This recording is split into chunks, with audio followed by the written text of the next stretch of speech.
Hey guys, I'm back with more FE12, and this chapter is Chapter 2, Macedonian Rebellion. And I've already picked my units here, but I still need to sell that bullion, or whatever it's called, that we got last chapter. There we go.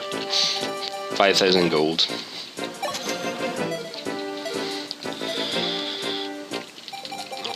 Also, there's a new support. What was this? Jagan basically has a conversation almost every chapter, and Marth usually has one too. See, they have importance stars, and supports are always one, I think. I think they're always one. What's this one? Okay, this is Luke, so I'll just skip that. And... oh yeah, you can move your characters around.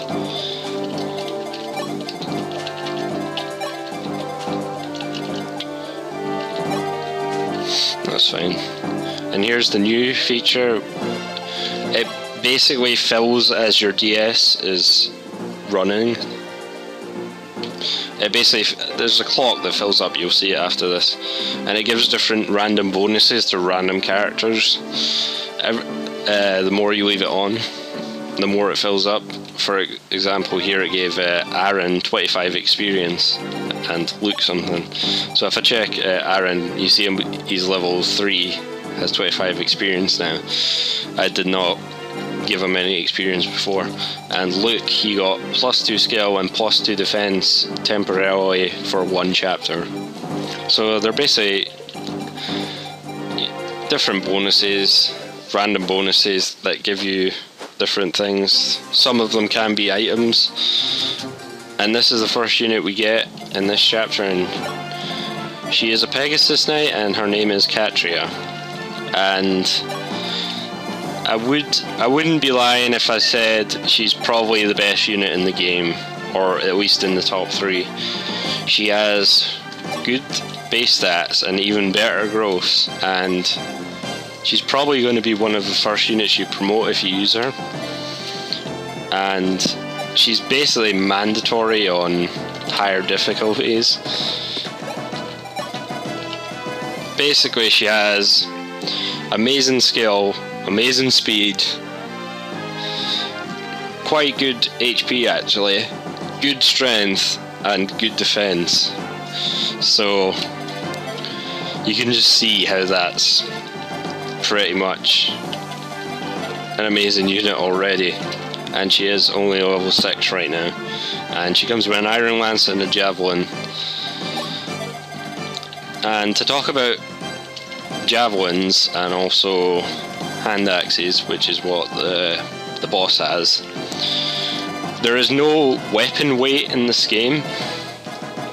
Therefore there is no speed reductions from weapons.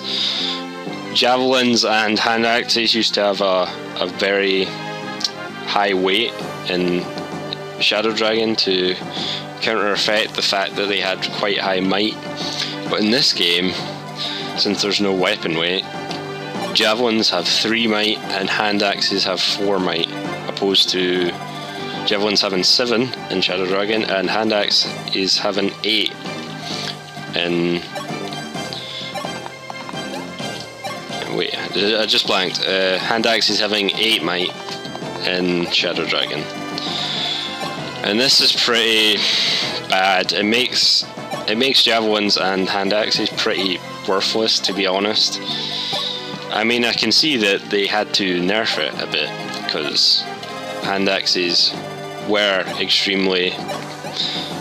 and javelins were pretty powerful, but the point of it was, the drawback was their speed reduction made it worthwhile, or balanced, I guess you would say. But honestly, I would have increased it to maybe 5 and 6, or at the least 4 and 5 for javelin and hand axe respectively.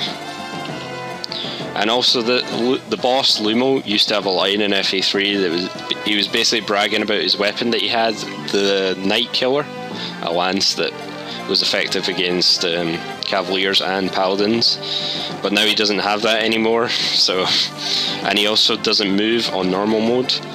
he used to move in FE3, and he does on the higher difficulties. Anything above hard. Anything that is hard or above, I should say. But the 2 Draco Knights beside him still move. And I also sent Aaron over here to kill this thief because he runs away, and he drops the lady sword. And I'll talk about that later. But anyway, okay, Morph is going to head into this village now and get our unit. This was omitted in FE3 because there was basically no axe users. This is Cord. I can never remember Cord and Board, or Magi and Sagi, tell the difference between them, but I probably like this guy more than Board because he actually does have a decent speed growth compared to Board. He's still not that good. Burst is much better, but he's decent, I guess. He does what he can, but there are better fighters. Like I just said, basically Burst is the best of them. So I've never really found much use for him. And he has an E and axes to start with, which is terrible. And also there is another unit here, Warren, and you use Catria to talk to him to recruit him. So I'm just going to do that.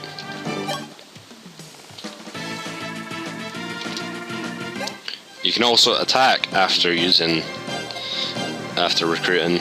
I'm not sure if you could do that before, but anyway. See, the Javelin has pretty low hit, and its might is obviously worse.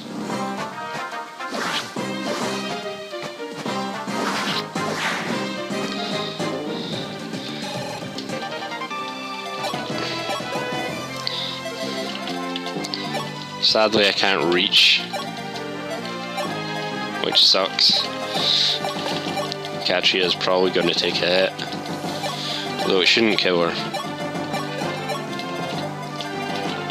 Oh well.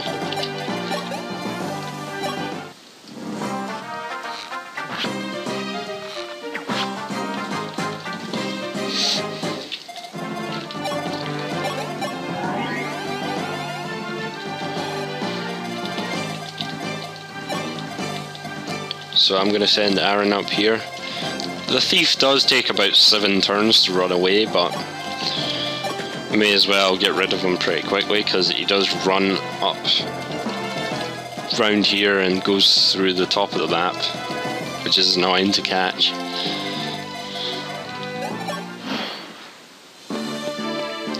So yeah, about Warren, he's a hunter, and he starts at level 2, and he's actually a decent unit, and sadly Aaron took that kill. He is a decent unit, but I've never found the hunter class to be too great. They are good, but I would prefer snipers, personally. And yeah, this won't kill Catria. And what can I say about him? In FE3 he only had a 10% speed growth, which is pathetic. But here he does actually have a decent speed. I wouldn't say he's the best archer or hunter you could get. That would probably be Ryan, but he does pull his weight. I haven't used him that much, but he is pretty good.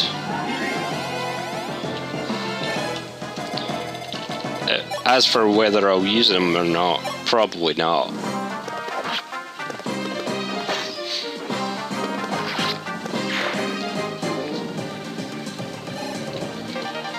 And here's the lady sword, which obviously Aaron can't use because he's not a lady. Yes, it's females only, and it's pretty good actually. But I'll give it to someone probably next chapter.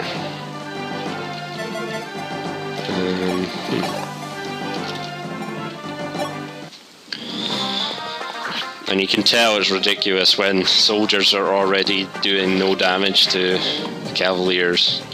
I probably should have picked hard mode, to be honest. It is more like the original FE3 difficulty, but I don't know, I just put it normal because it's easier to use the worst units in it. and stuff. And as for whether I'll use Warren, probably not. He's... I don't know. I already have one archer. I'm probably going to use Ryan, so I don't see the point much. And I'm going to leave Morph down there. What am I doing? There we go.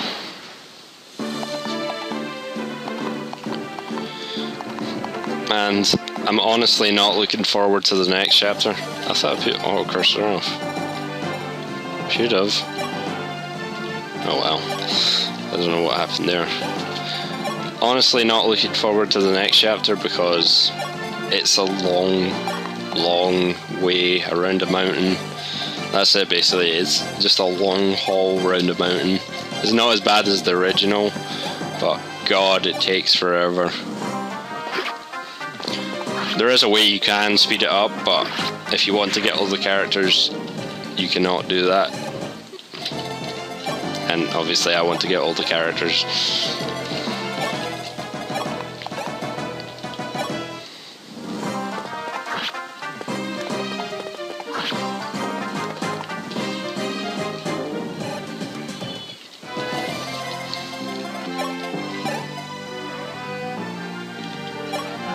So yes, I'm probably going to be using Catria a lot. And you'll see that oh man. I can't believe she actually got defense. No, I won't complain. It's pretty good actually. But just defense, come on. Next level, give me some magic or something.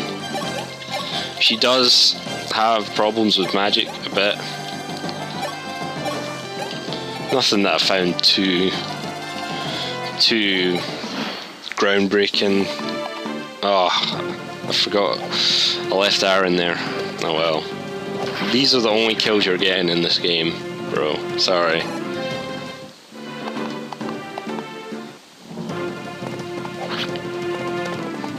And it looks like this chapter will take 2 parts. I was hoping to get it done in one because it's not the longest one, but oh well.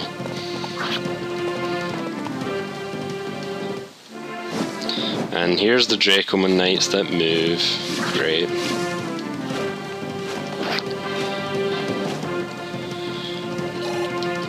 You can stick a unit on the fortresses and they will guide them over, as you can see. So I'm going to put Catria on this one. There we go. And what should I do here?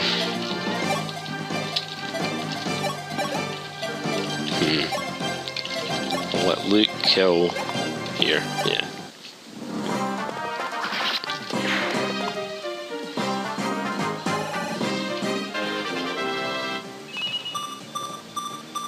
Very good.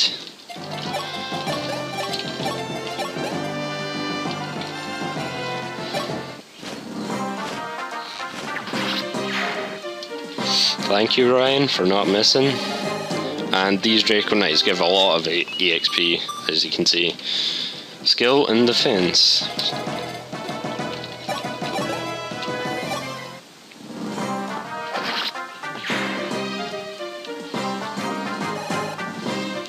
And Marth gets his first level up. HP, skill, speed, luck, defense, resistance. Wow, resistance.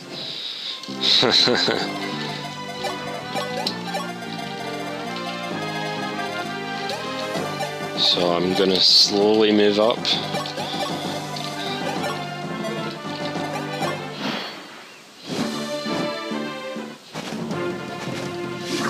Nice miss.